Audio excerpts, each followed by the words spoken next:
Okay, now I'm going to show you the method for if you want to use a seam binding around the edge of your shoe. And for this, we have already put all the layers together. We have the quilted foam, we have the paper, we have the lining, we've sewn the back together and put a decorative bias tape.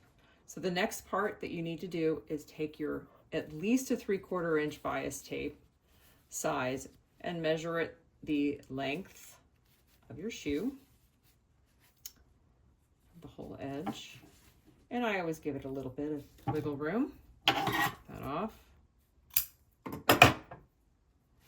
We're going to start on the inside. So you take your bias tape, you open it up, and we're going to pin it along the edge of your shoe. And bias tape, as you know, is very pliable. It moves and bends very easily, which is nice. It's a good thing to do on the shoe because it goes around all the curves really nicely. And you're going to get to the corner.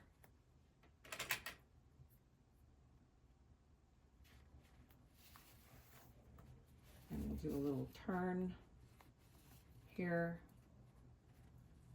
so that there's some space. And I do go ahead and pin the whole thing all the way around.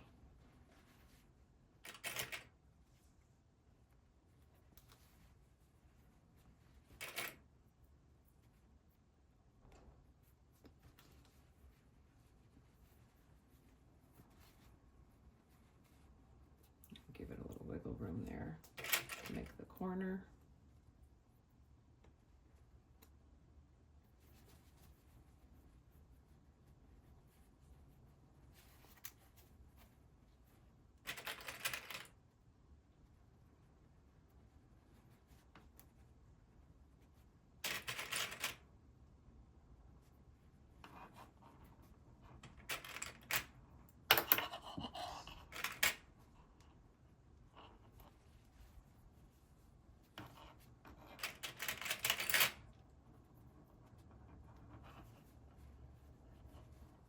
I like this method because it just looks so cute on the outside. It adds another dimension to the shoe, especially if you're a quilter. You get to use one more fabric.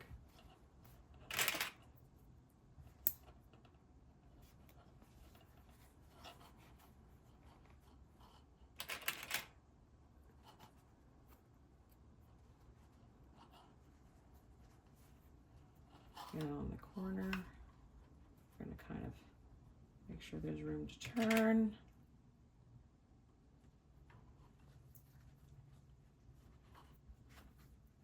Bring it down.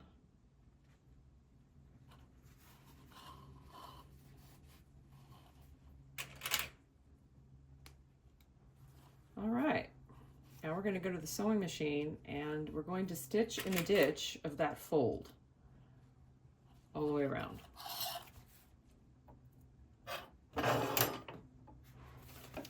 Okay, so we're in the machine. We're going to get right into that ditch. So the center line of the center of my foot is going right down into the crease of the bias tape.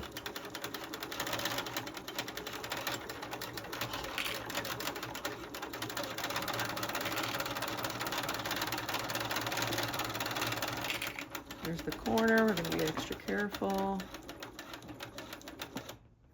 Push the needle down one more. And do a little turn. I'm going to make sure that there's not a crease in there.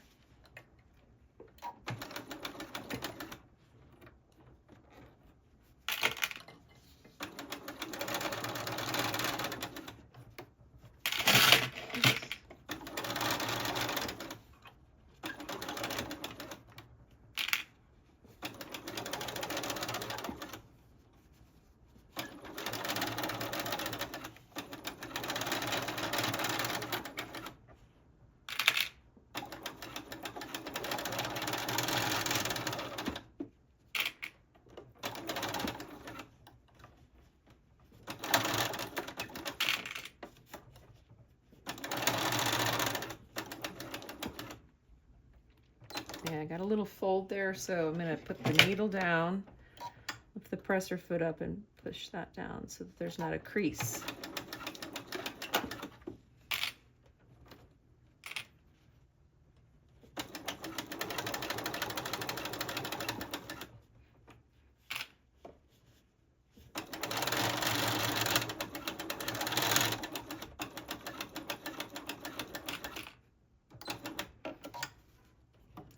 Make sure there's not a crease there at that turn.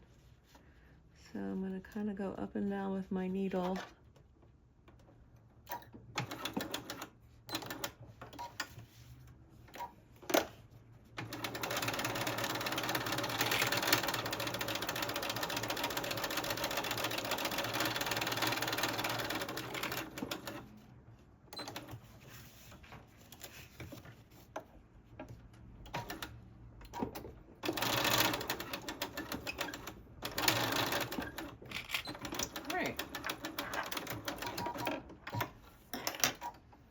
So now we're going to flip this up and over the top part.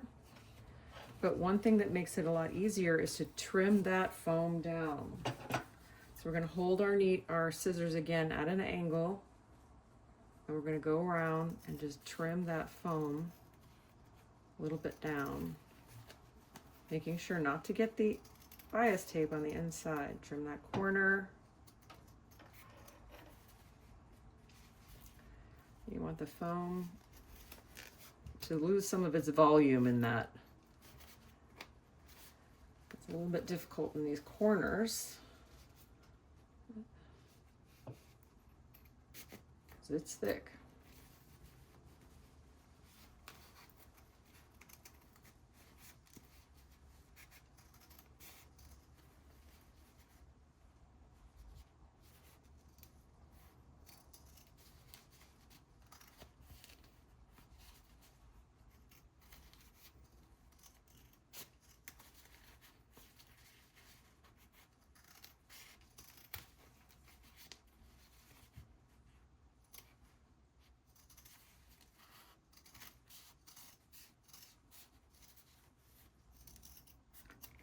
Okay, and again, you can go around the corners, the curves, and just give little snips in the curves only to the stitching, but not through the stitching.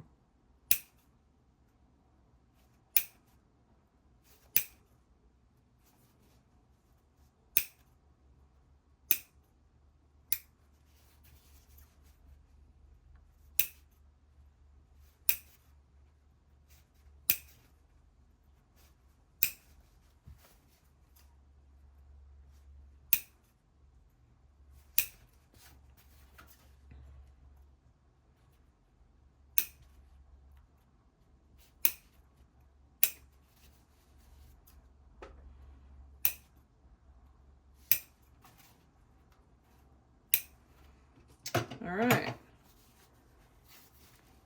and take that seam binding and pull it up and over. Look how cute that is.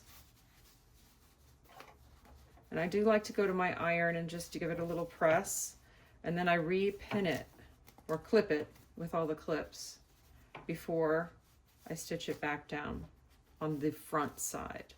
I like to go from the back to the front just because I don't care what it looks like underneath, but I care that the stitching is nice and neat on the outside of the shoe. So that's why I always start on the inside. So I'll be right back. I'm gonna go press it.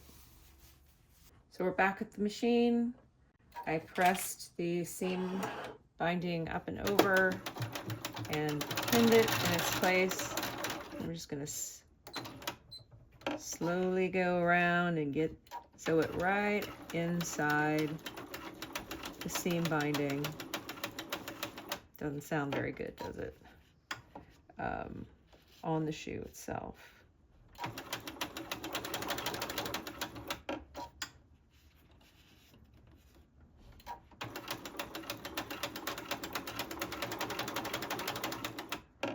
Take your time.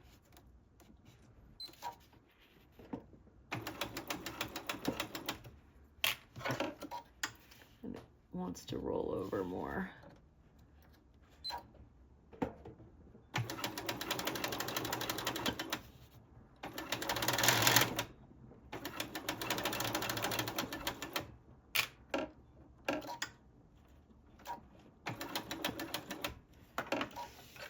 You can see I have my machine set so that the needles, when the machine stops, the needle is down. That way I can play with it a little bit, make sure that I'm not losing the stitching. Just a way to control it a little bit more.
Okay.